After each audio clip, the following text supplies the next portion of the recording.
आनुषंगिक महास्मर 9 में नरेंद्र कोहली महाभारत के उस निर्णायक मोड़ का सूक्ष्म विश्लेषण प्रस्तुत करते हैं जब कुरुक्षेत्र का महायुद्ध अपनी चरम सीमा पर पहुंचता है और धर्म तथा अधर्म के बीच का संघर्ष अपने अंतिम चरण में प्रवेश करता है।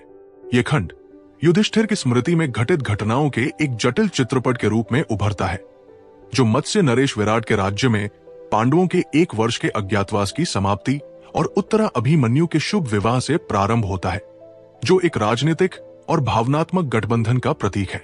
इसके पश्चात शांति के अंतिम दूत के रूप में श्री कृष्ण हस्तिनापुर के कुरु दरबार में प्रवेश करते हैं। एक ऐसा प्रयास जिसमें युद्ध को टाला जा सके और पांडवों के न्यायोचित अधिकारों को स्थापित किया जा सके, परंतु दुर्योधन के अदम्य अहंकार और हठधर्मिता के कारण पांडवों को उनका राज्य वापस देने से स्पष्ट रूप से इनकार कर दिया जाता है, जिससे युद्ध का विनाशकारी मार्ग अपरिहार्य हो जाता है। दोनों पक्ष अपने अपने मित्र राजाओं को युद्ध में सम्मिलित होने के लिए आमंत्रित करते हैं, जिससे कुरुक्षेत्र का विशाल रणक्षेत्र एक विशाल सैन्य समागम का रूप ले लेता है। धृतराष्ट्र अपनी शारीरिक अक्षमता के कारण युद्ध की प्रगति को प्रत्यक्ष रूप से देखने में असमर्थ होते हैं और संजय को दिव्य दृष्टि प्रदान की जाती है, जो उन्हें युद्ध के मैदान का सजीव और विस्तृत वर्णन करने की क्षमता प्रदान करती है। यह खंड युद्ध की जटिल रणनीतियों, व्यूह रचनाओं और संरचनाओं का एक गहन विवरण प्रस्तुत करता है, जो उस समय की सैन्य कला और रणनीतिक चिंतन को दर्शाता है। कृष्ण शांति स्थापित करने के अंतिम प्रयास में दुर्योधन के साथ वार्तालाप करते हैं, परंतु दुर्योधन अपने अडिग रुख से टस से मस नहीं होता, जिससे युद्ध के बादल और भी गहरे हो जाते हैं। युद्ध के पहले दिन कौरव अपनी शक्तिशाली वज्रव्यूह रचना के साथ पांडवों पर भारी पड़ते हैं और मत्स्य नरेश विराट के पुत्र उत्तर विरगति को प्राप्त होते हैं।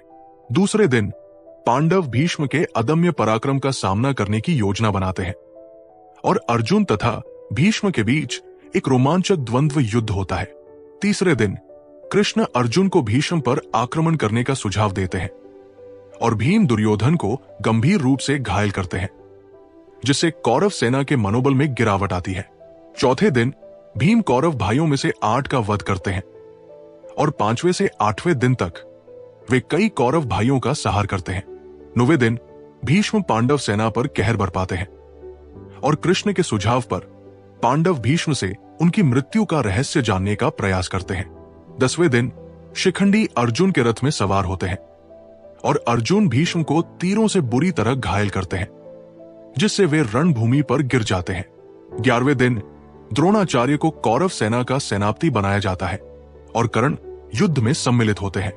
12वें दिन अर्जुन त्रिगर्तों के साथ युद्ध में व्यस्त रहते हैं और नकुल शकुनी के पुत्र उतूक का वध करते हैं।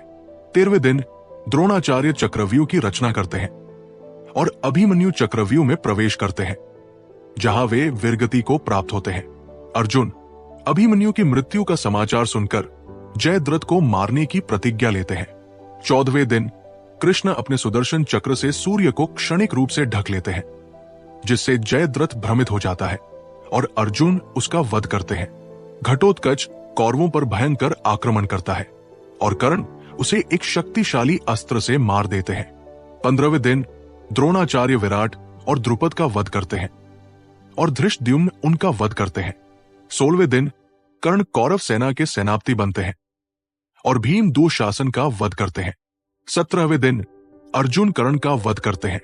18वें दिन शल्य मारे जाते हैं और भीम दुर्योधन को बुरी तरह घायल करते हैं। अश्वत्थामा पांडव शिविर पर आक्रमण करते हैं और कई पांडव पुत्रों का वध करते हैं। अंत में केवल 12 योद्धा जीवित बचते हैं और यह खंड शांति के महत्व को रेखांकित करता है। नरेंद्र कोहली ने युद्ध के भावनात्मक और रणनीतिक पहलुओं का गहन चित्रण करते हुए महाभारत के इस महत्वपूर्ण अध्याय को एक नए और मानवीय दृष्टिकोण से प्रस्तुत किया है, जिससे ये कथा आज भी प्रासंगिक बनी हुई है।